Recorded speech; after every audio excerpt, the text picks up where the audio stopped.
Es nevaru balsot. Es nevaru, bet balsotu gan par Truksni. Jā. Un tā kā es nevaru balsot, tad... Nu, droši vien par to pašu Jūrmalas mēru Gafu Truksni. Jā, jo mums viss apmierina. Viņa darbi iesāktie, lai tik strādā. Piemēram, mēs ziemā apmeklējam Majoros ledus halli. Un daļai sponsorē Jūrmalas doma. Tas mums ļoti apmierina. Mēs ar mazdēliem tur staigājam. Ziemā ejam lidot. Mēs runājam ar jūrmalniekiem un mēs pilnīgi paļaujamies uz šo sastāvu. Mūs viss apmierina. Viss uz labu, viss uz labu. Visi labie darbi. Viss, kas jauns, tas uz labu.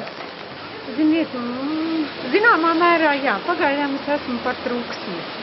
Jo cik arī mums tas domas priekšredētāji nav mainījušies, bet, Trukšņa vadībā ir noticis tas, ka bērniem ir līdz pat 9. klasei, transports tāpat tās, kas vienmēr ir bijušas problēmas, gan bērniem, gan arī pensionāriem, un tāpat nodokļu atlaide, kur ir nav maz svarīga tiešām. Un tā kā mēs taisamies par viņu, šā vai tā. Viņš pārāk īsi ir bijis pie tās vadības, jā, pārāk īpaši nav pie viņa griezties, bet varbūt arī varētu sagaidīt kādu atsauksmi. Jo cik es esmu griezusies iepriekš pa dažādām problēmām